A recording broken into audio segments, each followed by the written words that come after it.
प्रिय विद्यार्थियों, सुप्रभात। मैं पूनम क्लास 10th के लिए हिंदी विषय में पद खंड में सूरदास जी के पद के विषय में हम आपसे चर्चा करेंगे। चरण कमल बंदो हरि राई, जाकी कृपा पांगु गिरे लांघे अंधे को सब कछु दर्शाई। बहरो सुनय गूंग पुनि बोलय, रंक चलय सिर छत्र धराई। सूरदास स्वामी करुणामय, बार बार बंदों तेहि पाई। तो इसमें सूरदास जी ने भगवान श्री कृष्ण के कमल रूपी चरणों की महिमा का वर्णन किया है। संदर्भ लिखने के लिए आता है प्यारे बच्चों। तो संदर्भ प्रस्तुत पद हमारी पाठ्य पुस्तक हिंदी के काव्य खंड के पद शीर्षक से उद्धृत है। इसके रचनाकार भक्ति काल के कवि सूरदास जी द्वारा रचित सूरसागर महाकाव्य से लिया गया है। फिर व्याख्यान। चरण कमल बंदो हरिराई।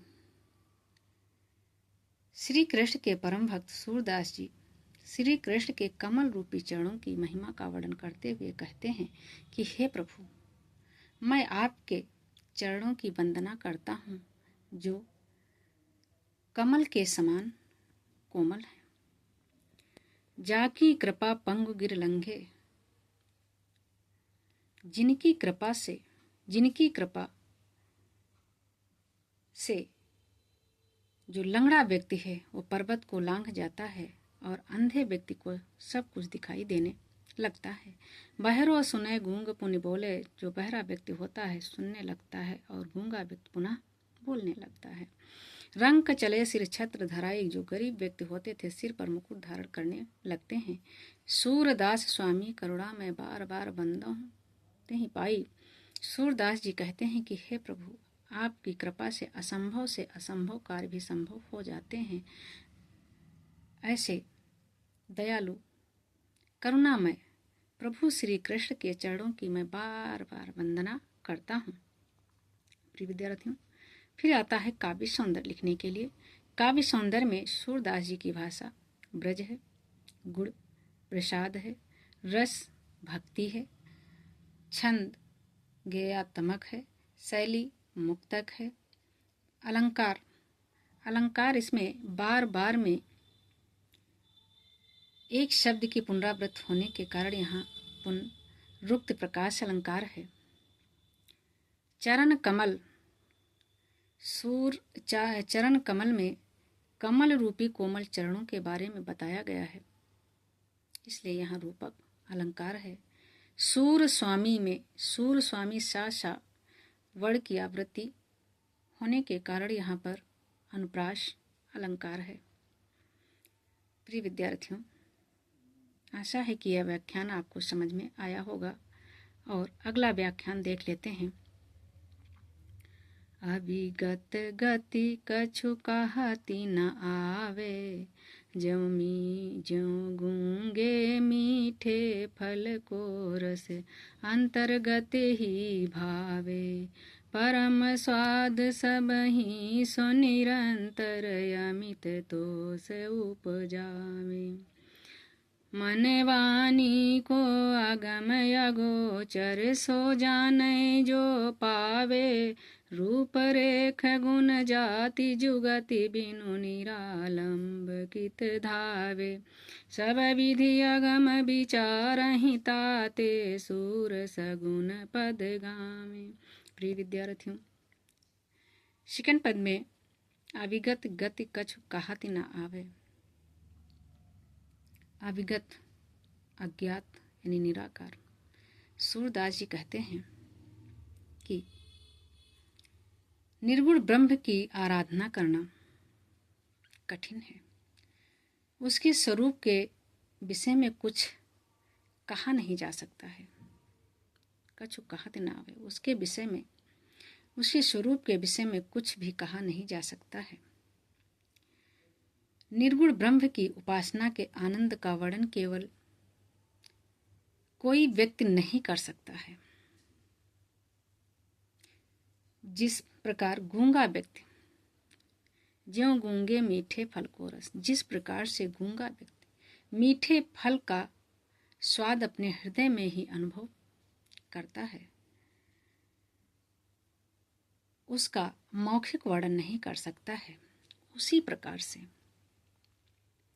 निर्गुण ब्रह्म की भक्ति का आनंद केवल अनुभव किया जा सकता है, उसे मौखिक रूप से व्यक्त नहीं किया जा सकता है।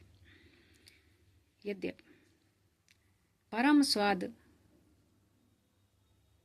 सबहि सुनिरंतर अमित तोष उपजावे, निर्गुण ब्रह्म की प्राप्ति से निरंतर अत्यधिक आनंद प्राप्त होता है और उसके उपासक को असीम संतोष की प्राप्ति होती है। मन वाणी को अगम अगोचर मन और वाणी द्वारा उस ईश्वर तक पहुंचा नहीं जा सकता है जो इंद्रियों से परे है।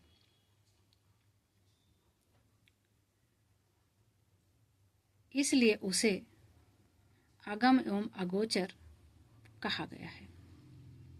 उसे जो प्राप्त कर लेता है वही उसे जान सकता है। रूप रेख गुण जाति जुगत बिन,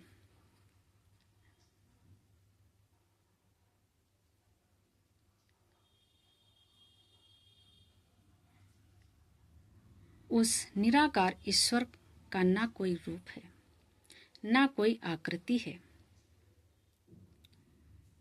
ना ही हम उसके गुणों का ज्ञान प्राप्त है, ना ही हमें उसके गुणों के बारे में जानकारी है जिससे हम उसे प्राप्त कर सकें। बिना किसी आधार के निरालंब के धावे, बिना किसी आधार के कैसे पाया जा सकता है। सब विधि अगम विचार ताते हैं। ऐसी स्थिति में भक्त का मन बिना किसी आधार के यहाँ वहाँ भटकता रहेगा। निर्गुण ब्रह्म तक पहुँचना असंभव है। इसी कारण सभी प्रकार से विचार करने के बाद ही सूरदास जी ने सगुण श्री कृष्ण के लीला के पद का गान अधिक उचित समझा है। अधिक ही उनके पदों का गुणगान करना उचित माना है। आशा है व्याख्यान समझ में आया होगा। आगे हम काव्य सौंदर्य देख लेते हैं। काव्य सौंदर्य में भाषा साहित्यिक ब्रज ही है, शैली मुक्तक है, गुण प्रसाद है, रस भक्ति और शांत रस है, छंद गीतात्मक है, शब्द शक्ति लक्षणा है, अगम अगोचर मन वाणी में क्रमशः आ और ना वर्ण की पुनरावृत्ति होने से अनुप्रास अलंकार है। ज्यों गूंगे मीठे फल में उदाहरण दिया गया है, इसलिए यहाँ पर दृष्टांत अलंकार है। प्यारे बच्चों, आपको दो पद अच्छे से समझ में आ गए होंगे। आगे के पद हम फिर आपके समक्ष लेकर आएंगे। आप निरंतर देखते रहिए और हमें मोटिवेशन देते रहिएगा, जिससे हम कार्य करने के लिए मोटिवेट हों। धन्यवाद।